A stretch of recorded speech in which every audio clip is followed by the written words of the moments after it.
آقا ایداری؟ کمک یکی از کمک کنه. هر آن ممکنه برای ما هم اتفاق بیفته. تو خیابون، سر کار، داخل منزل، بین همسایه‌ها، شب باشه روز باشه، یه نفر ممکنه جلومون از هوش بره و بیفته رو زمین، بعد ببینیم نفسم نمیکشه. یه رفیقم افتاد. نفس میکشه؟ نه. اولین کار اینه که من به 115 زنگ بزنم. همیشه هول میشیم یا در میریم یا میشینیم میزنیم تو سرمون. اما بدونیم هر دقیقه‌ای که از ایست قلبی یه انسان بگذره 10% از احتمال زنده موندنش کم میشه. بعد از 10 دقیقه میرسه به 0. باید بلد باشیم تا وقتی اورژانس برسه یه کاری بکنیم، یه کار حیاتی، نجات جان یک انسان.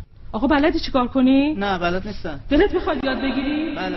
در مواقع ایست ناگهانی قلبی وقتی بیمارتون به شکل شاهد جلوی چشم شما توی منزل یا توی محل کار یا توی خیابون میفته، اولین کاری که انجام میدید پاسخگویی بیمار رو بررسی میکنید. این کار رو با ضربه زدن روی شونه‌های بیمار و بلند صدا کردن بیمار انجام میدید. آقا یا خانم چشماتو باز کن.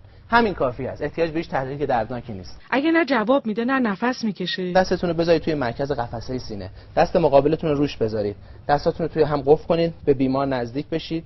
کاملا عمود بر قفسه سینه بیمار قرار بگیرید و شروع کنید با سرعت 100 بار در دقیقه ماساژ قلبی رو انجام دادن. آقای اورژانس ما چقدر باید فشار بدیم؟ فشاری که در بزرگسالان انجام میشه 4 تا 5 سانتی متر است. همینجور ماساژ بدیم 100 بار میشه. یعنی دیگه نفس مصنوعی نمیدیم؟ این کار برای بیمارانی هست که دچار ایست قلبی شاهد شدن. بیمارانی که کودک هستن یعنی 1 تا 8 سال یا زیر 1 سال هستن یعنی شیرخواران. افرادی که دچار غرق شدگی شدن، دچار خفگی با جسم خارجی شدن و افرادی که به شکل غیر شاهد بوده، یعنی زمان زیادی از ایست قلبیشون گذشته، نباید این کارو انجام بدیم. برای اونا باید CPR یا احیای قلبی ریوی معمول رو انجام بدیم. یعنی اینکه ضمن فشردن قفسه سینه باید راه هواییشون رو باز کنیم و برای اونا تنفس دهان به دهان رو هم انجام بدیم. 30 بار ماساژ قلبی 2 نفس. 26 27 28 29 30 و 2 تا تنفس مصنوعی. 30 ماساژ 2 نفس. 30 بار ماساژ 2 نفس. همین دفعه کابینت واسه دادم بیهو این قلب برمیگه سوختم. فقط 2-3 دفعه که یادم داد سوختم دیگه هیچ متوجه نشدم. اصلا هیچ صدایی هم نمیشنیدین اونجا؟ به طور کل ابدا. چه فشردن قلب تنها تو اونایی که جلوی ما قلبشون وای میسته، چه با تنفس کمک میکنه تا زمانی که اورژانس برسه جریان خون اون مصدوم برقرار بشه.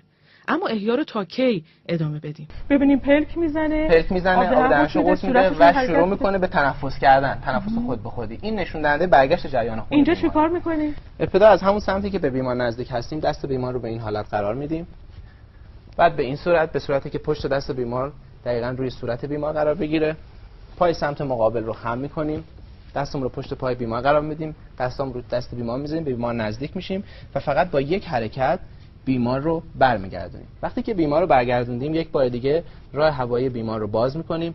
اطمینان پیدا میکنیم از اینکه بیمار تنفس‌های خود به خودی و موثری داره و بیمار رو پایش میکنیم تا همکارای من از اورژانس برسن.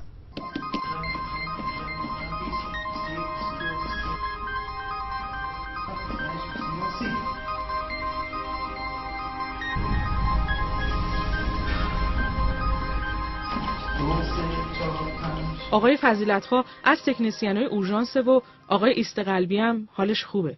همه اینا برای این بود که یاد بگیریم میتونیم یه روز جان یه انسان رو نجات بدیم. به همین سادگی. خوش آقا، دست در نکنه. خیلی ممنون، متشکرم لطف شما.